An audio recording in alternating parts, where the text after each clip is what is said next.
എല്ലാവർക്കും പുതിയൊരു വീഡിയോയിലേക്ക് സ്വാഗതം.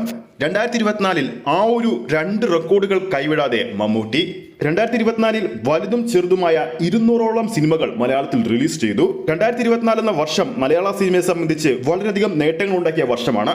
ആ ഒരു അപ്ഡേറ്റിലേക്ക് പോകുന്നതിന് മുമ്പ് നമ്മുടെ ചാനൽ ആദ്യമായിട്ടാണ് കാണുന്നതെങ്കിൽ ചാനൽ ഒന്ന് സബ്സ്ക്രൈബ് ചെയ്ത് സപ്പോർട്ട് ചെയ്യുക. മലയാള സിനിമയിൽ ഒട്ടനവധി ഹിറ്റുകൾ പിറന്ന വർഷമാണ് 2024. ഇങ്ങ് അവസാനിക്കാൻ പോകുമ്പോൾ പ്രധാനപ്പെട്ട രണ്ട് റെക്കോർഡുകൾ മമ്മൂക്ക തൂക്കിയിരിക്കുകയാണ്.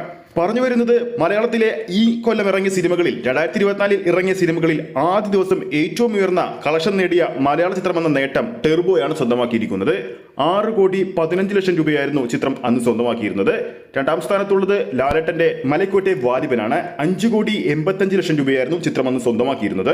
മൂന്നാം സ്ഥാനത്തുള്ളത് ആടുജീവിതമാണ്. 5,33,00,000 രൂപയും. ഇപ്പോഴത്തെ ആ ഒരു സ്ഥാനത്തേക്ക് ഒരു വയലൻസ് ചിത്രം കൂടി എത്തിയിരിക്കുകയാണ്. നാലാം സ്ഥാനത്തുള്ളത് മാർക്കോയാണ്. ഉണ്ണിമുകുന്ദൻ കേന്ദ്ര കഥാപാത്രമായി എത്തിയ മാർക്കോ 4,45,00,000 രൂപയാണ് ആദ്യ ദിവസം കേരള ബോക്സ് ഓഫീസിൽ സ്വന്തമാക്കിയത്. 2024 മമ്മൂക്കയുടെ ടെർബോ മറ്റൊരു നേട്ടവും കൂടി സ്വന്തമാക്കിയിരുന്നു. 2024 റിലീസ് ചെയ്ത മലയാള സിനിമകളിൽ ആദ്യ ദിവസം വേൾഡ് വൈഡ് ബോക്സ് ഓഫീസിൽ ഏറ്റവും ഉയർന്ന കളക്ഷൻ നേടിയ ചിത്രവും ടെർബോ തന്നെയാണ്. ആദ്യ ദിവസം 16,25,00,000 രൂപയായിരുന്നു ടെർബോ സ്വന്തമാക്കിയത്. രണ്ടാം സ്ഥാനത്തുള്ളത് പൃഥ്വിരാജ് കേന്ദ്ര കഥാപാത്രമായി എത്തിയ ആടുജീവിതമാണ്.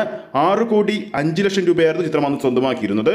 മൂന്നാം സ്ഥാനത്തുള്ളത് മലക്കോട്ടെ വാലിബൻ. 12 കോടി രൂപയോളം ചിത്രം അന്ന് സ്വന്തമാക്കി. നാലാം സ്ഥാനത്തുള്ളത് ഫഹദ് ഫാസിലിന്റെ ആവേശമാണ്. 10 കോടി രൂപയോളമാണ് സ്വന്തമാക്കിയിരുന്നത്. ഇപ്പോഴിതാ മാർക്കോ 5ാം സ്ഥാനത്ത് എത്തിയിരിക്കുകയാണ്. 10 കോടിക്ക് മുകളിൽ ചിത്രം ആദ്യ ദിവസം ബോക്സ് ഓഫീസിൽ നിന്ന് സ്വന്തമാക്കിയിരുന്നു. ഇനി എന്തായാലും ഈ വർഷം അവസാനിക്കാൻ 3 ദിവസങ്ങൾ മാത്രം ബാക്കി നിൽക്കെ ടെർബോയുടെ റെക്കോർഡ് അവിടെ തന്നെ കാണുമെന്ന് ഇതോടെ ഉറപ്പായി കഴിഞ്ഞിരിക്കുകയാണ്.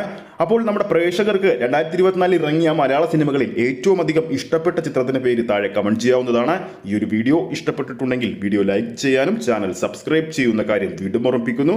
ഫേസ്ബുക്ക് പേജിലൂടെയാണ് ഈ ഒരു വീഡിയോ കാണുന്നതെങ്കിൽ ഫേസ്ബുക്ക് പേജ് ഫോളോ ചെയ്യുക. അടുത്തൊരു അപ്ഡേറ്റുമായി നമുക്ക് വീണ്ടും കാണാം.